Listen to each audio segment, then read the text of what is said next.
28 Mei 2026, Ayatollah baru Iran percaya bahwa pasukan drone raksasanya tidak terlihat oleh militer Amerika Serikat. Tersembunyi di pangkalan bawah tanah dan ceruk-ceruk pesisir, Iran telah melancarkan serangan mendadak dengan beberapa keberhasilan. Mereka baru saja menggunakan gencatan senjata diplomatik yang sangat dipublikasikan sebagai kedok untuk menembak jatuh drone Amerika dari langit. Mereka percaya bahwa benteng bawah tanah mereka membuat mereka tidak bisa dilacak. Mereka pikir mereka telah mengakali Pentagon. Mereka benar-benar salah. Amerika Serikat telah bekerja keras mengumpulkan data, menganalisis intelijen, dan mengidentifikasi lokasi persis di mana aset-aset itu disimpan. Mereka telah menyimpan informasi itu dan sekarang mereka hanya menunggu momen yang tepat untuk menggunakannya. Dini hari tanggal 28 Mei, perintah terakhir datang jauh di dalam Bandar Abbas. Korps Garda Revolusi Islam sedang merayakan salah satu keberhasilan terbaru mereka di dalam pusat operasi drone bawah tanah. Mereka sama sekali tidak tahu bahwa sebuah bom seberat 2.000 pon sedang menembus penghalang suara tepat di atas kepala mereka. Ayatollah mengira jaringan drone rahasianya adalah senjata pamungkas. Jadi, bagaimana militer Amerika Serikat bisa memetakan pasukan tak kasat matanya dengan sempurna? Pada tanggal 8 April, setelah lebih dari sebulan konflik terbuka di mana Amerika Serikat dan Israel telah membombardir ratusan lokasi di seluruh Iran dan menewaskan banyak petinggi rezim negara itu, termasuk mantan pemimpin tertingginya. Dan Iran telah merespons dengan memblokade jalur pelayaran vital Selat Hormuz. Amerika Serikat dan Iran akhirnya sepakat untuk melakukan gencatan senjata sementara dan tentatif yang dimediasi oleh Pakistan dan diumumkan oleh Presiden Amerika Serikat Donald Trump. Gencatan senjata itu seharusnya menjadi awal dari akhir perang dengan Iran. Itu seharusnya menjadi sinyal pembukaan kembali Selat Hormuz secara bertahap dan memungkinkan kedua belah pihak untuk mengambil langkah menuju perjanjian damai yang lebih langgeng. Sayangnya, itu tidak terjadi. Meskipun aktivitas militer di wilayah tersebut awalnya mereda, Iran tidak menunjukkan tanda-tanda akan mencabut blokadenya di selat itu. Kapal-kapal terus diancam dan dicegah untuk melintas, memaksa Amerika Serikat untuk mengambil tindakan lebih lanjut dan memberlakukan blokade militer terhadap kapal-kapal Iran yang bepergian ke dan dari pelabuhan negara itu. Hal ini pada gilirannya menyebabkan situasi di mana kedua belah pihak dituduh melanggar gencatan senjata. Drone dan rudal Iran dilaporkan menyerang beberapa negara tetangga pada bulan April, termasuk Irak, dan Amerika Serikat terpaksa menembaki kapal Iran yang mencoba menerobos blokadnya pada tanggal 19 April. Pada bulan Mei, situasinya semakin memburuk dengan kedua belah pihak terlibat dalam serangkaian aksi salas. Pada tanggal 7 Mei misalnya, Iran melancarkan serangan besar-besaran yang melibatkan drone, rudal, dan kapal serang cepat terhadap 3 kapal perang Amerika, USS Truxtun, USS Rafael Peralta, dan USS Mason. Kapal-kapal AS tidak mengalami kerusakan dan tidak ada korban dan segera membalas, menembaki kota pelabuhan Iran, Bandar Abbas, dan Pulau Kesh, di mana banyak baterai rudal dan kawanan drone dikabarkan disimpan. Iran juga mencoba menanam ranjau di Selat Hormuz, tetapi upaya ini juga digagalkan oleh Angkatan Laut Amerika Serikat yang melacak dan menghancurkan kapal penanam ranjau tersebut dengan mudah. Pada tahap akhir bulan itu, hasil dari pertempuran saling balas ini sudah jelas terlihat. Amerika Serikat sebagian besar tidak terpengaruh. Amerika Serikat terus menunjukkan dominasinya di Selat Hormuz dan wilayah Teluk Persia yang lebih luas setelah mengerahkan kekuatan militer besar-besaran di daerah tersebut yang terdiri dari kapal perang terkemuka di dunia, ratusan pesawat, dan perlengkapan canggih lainnya. Sementara itu, militer Iran telah dihancurkan. Sebagian besar kekuatan angkatan laut dan pertahanan udaranya dihancurkan dalam serangan pembuka.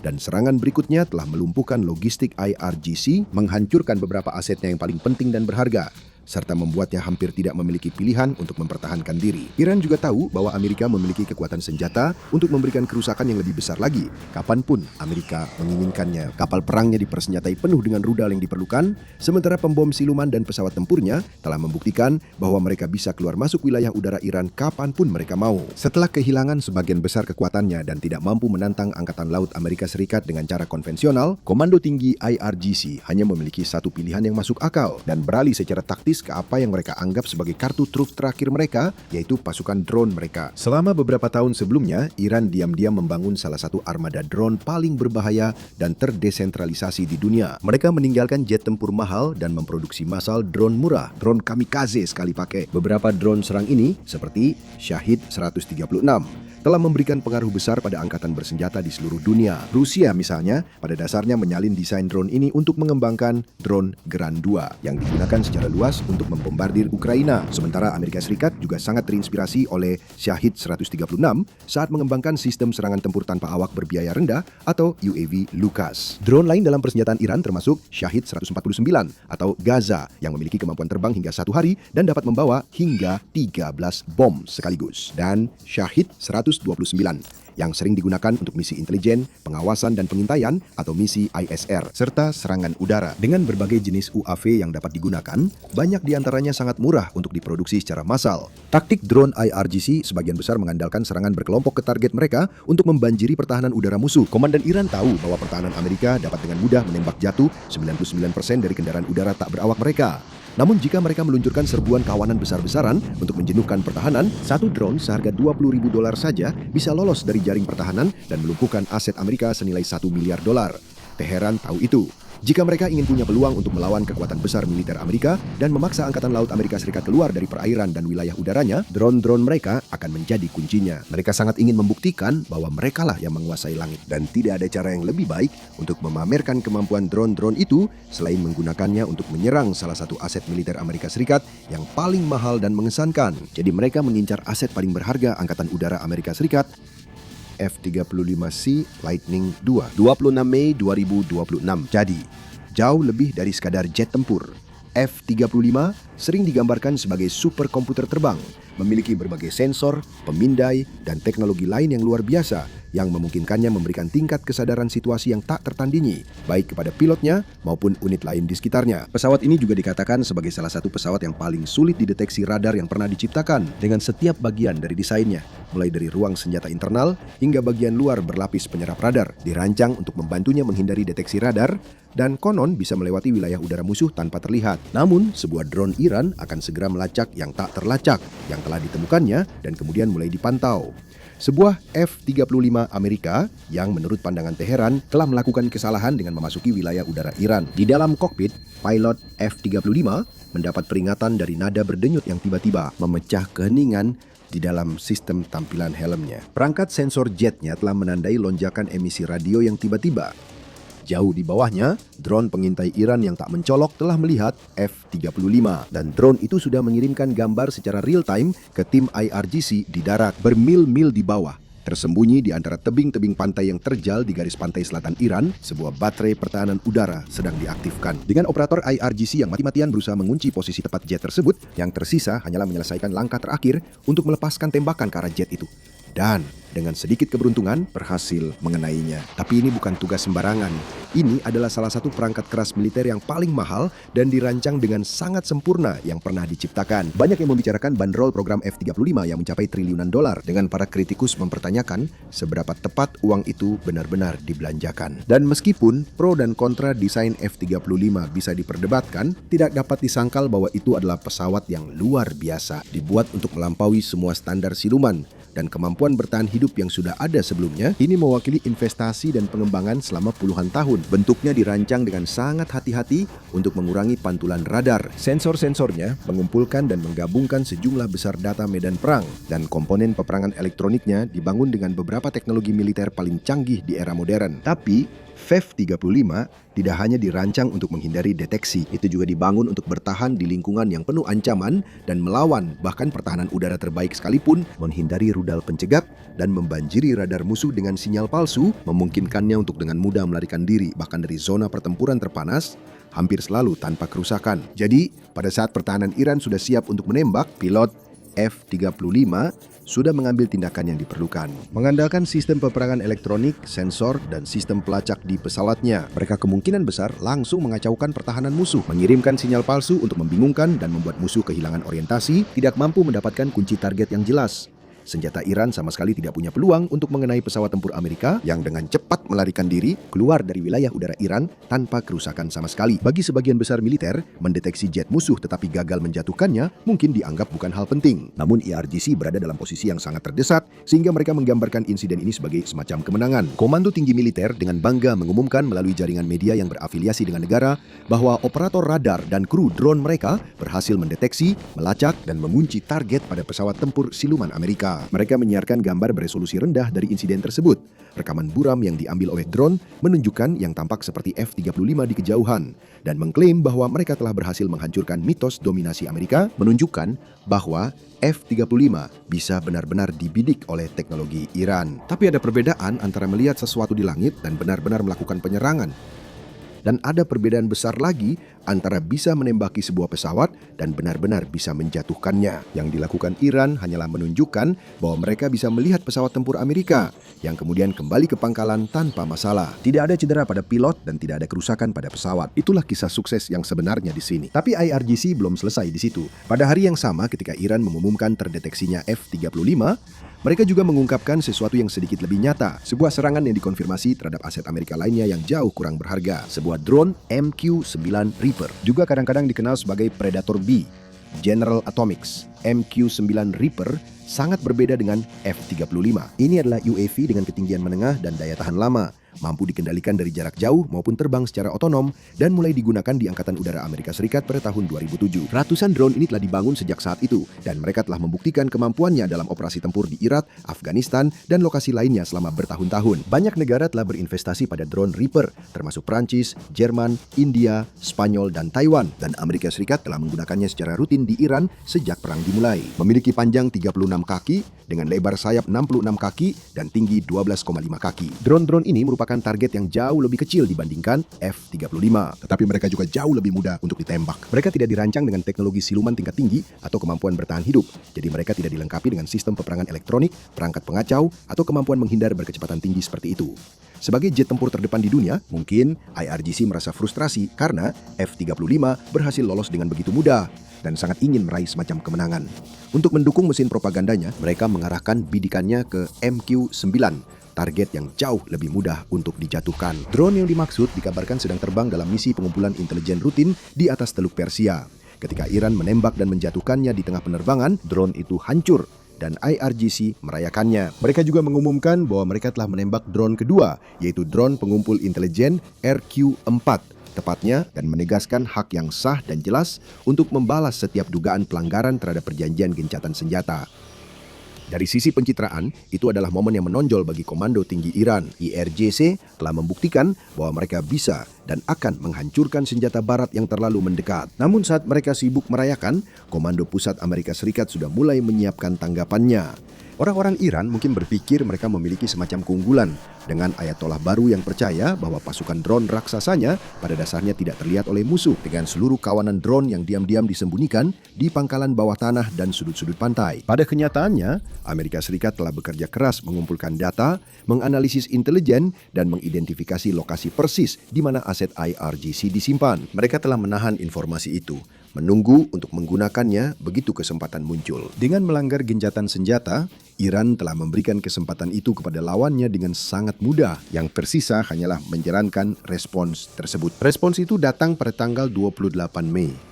Saat itulah, paket serangan respons cepat yang terkoordinasi dengan cermat diberikan lampu hijau untuk menghantam IRGC di titik yang paling penting. Salah satu titik paling krusial dalam jaringan militer negara itu, kota pelabuhan Bandar Abbas.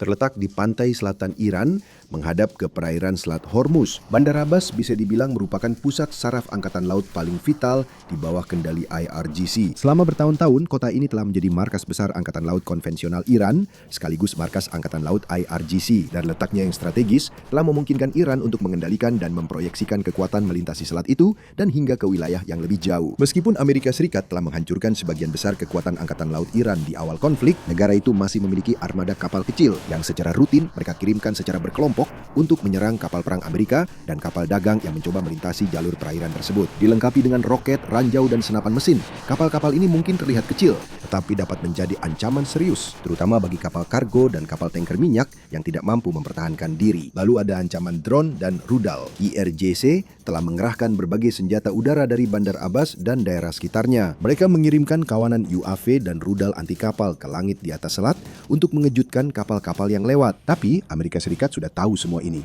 Mereka terus memantau Bandar Abbas bersama dengan lokasi-lokasi strategis lainnya di sepanjang pantai Iran selama beberapa minggu terakhir. Hanya beberapa hari sebelumnya, Amerika Serikat melangkah lebih jauh, menyerang kota sebagai balasan atas serangan terhadap kapal perusak Angkatan Laut. Sekarang, Amerika Serikat siap bukan hanya mengulangi tindakan itu, tetapi juga meningkatkan eskalasinya. Iran mungkin telah menembak jatuh satu drone Amerika, tapi Eric Asikas akan memberikan pukulan balasan yang jauh lebih besar. Pada pagi hari tanggal 28 Mei, perintah terakhir pun diberikan. Dan Bandar Abbas sekali lagi merasakan kekuatan penuh militer Amerika Serikat. Dengan melewati perimeter pertahanan kota yang sebelumnya sudah sangat dilemahkan oleh serangan-serangan sebelumnya, pasukan CENTCOM memfokuskan upaya mereka pada infrastruktur yang menjaga armada UAV milik Ayatollah tetap mengudara, termasuk pusat operasi drone-nya.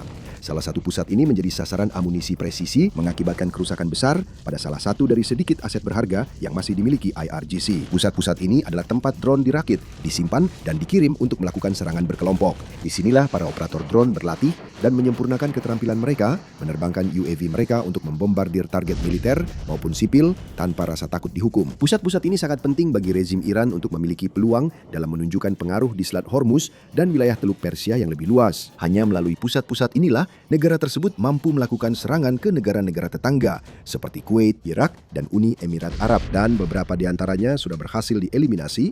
Itulah sebabnya Iran yang sebelumnya mampu meluncurkan sekitar 400 drone per hari pada awal Maret, kini hanya bisa meluncurkan beberapa lusin saja pada bulan Mei. Semakin banyak fasilitas seperti ini yang dihancurkan oleh Amerika Serikat, semakin sulit bagi IRGC untuk beroperasi. Karena tanpa pusat-pusat tersebut, seberapa besar pun sebenarnya pasukan UAV milik Ayatollah tidak akan berarti apa-apa. Strategi serangan berkelompoknya menjadi semakin sulit dijalankan ketika infrastruktur yang mendukung kawanan tersebut sudah tidak ada lagi. Seolah belum cukup, Amerika Serikat juga melaporkan telah menembak jatuh 4 drone Iran yang sedang berputar-putar di langit Bandar Abbas pada saat serangan itu terjadi. Dan tiba-tiba, suasana di Iran berubah dari kegembiraan menjadi keterpurukan saat Teheran dihadapkan pada kenyataan pahit dan tidak nyaman lainnya. Arsitektur drone mereka yang katanya rahasia ternyata tidak begitu rahasia. Sekali lagi, ego IRGC kembali terpukul, tapi sekali lagi, mereka tidak mau menerima kekalahan. Namun masalahnya adalah, mereka memang tidak punya sumber daya untuk membalas Amerika Serikat dengan cara yang serius. Bahkan jika mereka mengerahkan semua yang tersisa untuk melawan Angkatan Laut Amerika Serikat, kemungkinan besar mereka hanya akan membuang-buang sumber daya dan kembali dipermalukan. Jadi, Komando Tinggi IRGC kembali menggunakan taktik yang sudah dikenal. Mereka mencari sasaran yang lebih empuk dan lebih mudah, dan mereka menemukannya. Bukan di perairan Selat Hormuz, tapi di negara tetangga, Kuwait. Negara kecil di Asia Barat ini telah menjadi bulan-bulanan bagi Iran sejak perang dimulai. Bahkan pada hari pertama konflik, 28 Februari, Iran menyerang Bandara Internasional Kuwait dan pangkalan militer Ali Al-Salem dengan drone. Dalam beberapa minggu berikutnya, Kuwait mengalami serangan tambahan drone dan rudal yang sebagian besar menargetkan instalasi militer Amerika Serikat dan Italia seperti garnisun Amerika di Camp Bering. Namun, dalam sebagian besar kasus, Garda Nasional Kuwait yang didukung oleh pasukan Amerika Serikat berhasil menembak jatuh sebagian besar aset musuh yang memasuki wilayah udaranya. Beberapa jam setelah serangan Amerika di Bandar Abbas, Kuwait mengumumkan bahwa pertahanan udaranya sendiri telah diaktifkan. IRGC meluncurkan rentetan rudal dan sekelompok kecil drone menuju target mereka, sebuah pangkalan udara AI Serikat yang belum teridentifikasi, dan warga melaporkan suara ledakan terdengar di sekitar mereka. Untungnya, segera terungkap bahwa ledakan-ledakan ini bukan disebabkan oleh aset Iran yang mengenai target mereka, melainkan karena mereka dicegat di perjalanan dan dihancurkan di udara. Mengingat bahwa fasilitas Amerika Serikat di seluruh teluk dilindungi dengan sistem pertahanan udara dan rudal berlapis-lapis yang terintegrasi, termasuk sistem Terminal High Altitude Area Defense dan peluncur rudal Patriot. Senjata-senjata Iran hampir tidak memiliki peluang untuk berhasil menghantam target mereka, dan tidak ada kerusakan atau korban yang dilaporkan di darat di Kuwait pada tahap ini. Sementara kredibilitasnya mungkin masih bertahan dalam bentuk yang samar dan masih tampak ada di lorong-lorong diplomasi yang gelap. Gencatan senjata antara Iran dan Amerika Serikat praktis telah berakhir. Sudah jelas bahwa Iran telah menyetujui kesepakatan itu dengan itikat buruk dan tidak pernah berniat untuk mengendurkan blokadenya di selat tersebut. Sementara itu, serangan terus-menerus IRGC terhadap negara-negara tetangga dan provokasi yang jelas terhadap Angkatan Laut Amerika Serikat membuktikan bahwa satu-satunya bahasa yang dipahami Teheran adalah yang melibatkan bom dan peluru. Dan akhirnya, AS sekali lagi terjerumus ke dalam konfrontasi tanpa batas dan berisiko tinggi dengan lawan yang sangat keras kepala. Saluran diplomatik pun terdiam saat kedua negara bersiap menghadapi apa yang akan terjadi selanjutnya. Seolah-olah Iran telah memainkan kartunya dengan menyerang Kuwait. Dan kini, giliran Amerika lagi yang harus mengambil langkah. Dengan dunia yang menyaksikan dan menunggu bagaimana pasukan Amerika Serikat akan merespons, namun Apa yang terjadi selanjutnya adalah sesuatu yang sangat berbeda. Terpojok dan merasakan tekanan, IRGC tampaknya memutuskan untuk mengabaikan kehati-hatian dan mengaktifkan aset pertahanan udara yang tersisa di sepanjang pantai selatan. Bersumpah untuk menembak setiap target yang memasuki wilayah radar mereka, apapun itu atau dari manapun asalnya, segala bentuk kepura-puraan menahan diri atau upaya mencari perdamaian langsung hilang pada saat itu. Dan tak butuh waktu lama sampai target ideal dari sudut pandang Iran untuk masuk ke dalam jangkauan radar pada tanggal 31 Mei. Sebuah drone Amerika Serikat lainnya, MQ-1 Predator, sedang beroperasi di atas perairan internasional. Ketika sebuah baterai pertahanan udara Iran mengunci dan menembakkan rudal permukaan ke udara langsung ke arahnya, drone itu tidak punya kesempatan. Puing-puingnya berjatuhan ke perairan di bawahnya. Dalam ironi aneh, ketika sejarah terulang dan IRGC benar-benar tidak mampu belajar dari sejarah, Teheran merayakannya sekali lagi. Mereka membanggakan kemampuan militer mereka yang luar biasa dengan media pemerintah membesar-besarkan penjatuhan satu drone seolah-olah itu adalah sebuah strategi kelas dunia. Pada kenyataannya, yang dilakukan Iran sekali lagi adalah memancing kemarahan musuh dan Iran akan segera merasakan akibatnya. Seperti yang sudah menjadi kebiasaan pada tahap konflik ini, Amerika Serikat dengan cepat merencanakan dan mengeksekusi responsnya tanpa membuang waktu untuk mengidentifikasi infrastruktur penting milik Iran yang akan dijadikan target dan dihancurkan. Setelah insiden hilangnya drone tersebut, sekali lagi, respons Amerika tidak hanya melibatkan serangan terhadap beberapa aset Iran atau menghancurkan salah satu drone mereka. Bukan sekedar aksi saling balas yang sederhana. Serangan balasan Amerika Serikat adalah contoh lain dari ketimpangan besar antara militer Iran dan Amerika. Sementara IRGC merayakan keberhasilan menghancurkan sebuah drone, AS langsung mengerahkan beberapa aset udara terbaik di dunia miliknya. Para pilot naik ke pesawat tempur dan pesawat serang mereka, terbang ke langit dengan kecepatan tinggi dan melesat menuju target mereka. Dilengkapi dengan berbagai rudal yang mengesankan untuk menghancurkan aset darat maupun udara dengan mudah, pesawat-pesawat Amerika memasuki wilayah udara Iran dan menghujani musuh mereka dengan serangan. Mereka pertama-tama memfokuskan serangan pada aset pertahanan udara yang menurut Iran sudah aman tersembunyi di tempat-tempat persembunyian di pesisir. Sekali lagi, IRGC terbukti jauh kurang piawai dalam bermain petak umpet daripada yang mereka klaimkan. Lokasi pasti dari baterai rudal berhasil diidentifikasi dan diberikan kepada para pilot tempur yang segera menghancurkannya sebelum para operatornya tahu apa yang terjadi. Pesawat tempur AS Rekas kemudian bergerak menuju salah satu lagi stasiun kontrol darat milik IRGC dan dalam sekejap, satu lagi titik kunci Iran dilenyapkan dari medan tempur, semakin melumpuhkan logistik negara yang sudah lemah itu. Memberikan sentuhan akhir pada misi mereka sebelum meninggalkan zona tempur, para pilot tempur Amerika juga menghancurkan dua drone serang satu arah milik Iran yang siap untuk mengancam atau bahkan menyerang kapal-kapal komersial yang melintas di perairan regional. Dan dengan itu, Amerika Serikat sekali lagi meninggalkan Iran untuk menghadapi konsekuensi dari tindakannya sendiri. Memang benar, mereka telah menghancurkan sebuah drone, tetapi mereka juga kehilangan dua drone lagi, seluruh pusat kendali drone, dan sejumlah pertahanan udara sebagai gantinya. Tiba-tiba saja, penembakan Predator itu tidak lagi terasa seperti sesuatu yang bisa dibanggakan oleh IRGC. Pada titik ini, orang mungkin berharap militer Iran akan diam sejenak dan meluangkan waktu untuk merencanakan langkah selanjutnya. Itulah yang akan dilakukan oleh pasukan yang logis dan masuk akal. Tetapi IRGC telah membuktikan bahwa mereka sama sekali tidak logis dan masuk akal. Sekali lagi, ego dari komando tingginya mengalahkan segala akal sehat. Sekali lagi, IRGC memutuskan untuk tidak berdiam diri, tetapi melancarkan serangan lagi. Dalam aksi pembangkangan yang putus asa, mereka memerintahkan peluncuran segera dua aset terkuat yang tersisa. Sepasang rudal balistik yang disembunyikan di silo bawah tanah di suatu tempat di pedalaman Iran. Target mereka, pangkalan udara Amerika di Kuwait. Sekali lagi, mereka tidak akan berhasil. Namun, radar Amerika Serikat mendeteksi peluncuran itu saat kejadian dan langsung menembakkan pencegat mereka tanpa ragu sedikitpun. Rudal-rudal Iran berhasil dihancurkan, ancamannya pun dinetralisir. Semua serangan ini terjadi dalam beberapa tanggal saja, beberapa hari, yang benar-benar menjadi bencana besar bagi Iran. Jumlah akhir dari kedua belah pihak menceritakan segalanya. IRGC berhasil menjatuhkan dua drone Amerika dan merekam beberapa cuplikan video F-35. Mereka juga telah menyia-nyiakan beberapa rudal. Sementara itu, Amerika Serikat telah menghancurkan dua pusat kendali drone, sejumlah drone serang, dan sejumlah besar pertahanan udara tanpa mengalami kerusakan atau korban sama sekali. Dalam proses itu, mereka telah mengirimkan pesan yang sangat jelas. Amerika Serikat, bukan Iran, yang menguasai Teluk Persia. Dan setiap upaya untuk menantang otoritasnya akan selalu dibalas dengan respons yang paling menghancurkan. Namun, menghancurkan pasukan drone Ayatollah hanya mengamankan wilayah udara. Untuk benar-benar menghancurkan rezim itu, Angkatan Laut Amerika Serikat harus mencekik perekonomian minyak mereka yang bernilai miliaran dolar di laut. Untuk melihat bagaimana caranya, sebuah jet tempur Amerika melumpuhkan kapal penembus blokade Iran yang sangat besar dengan menjatuhkan bom berpemandu laser langsung ke cerobong asap setinggi 6 kaki milik kapal itu. Klik video di layar Anda sekarang juga dan kita akan bertemu lagi di medan perang berikutnya.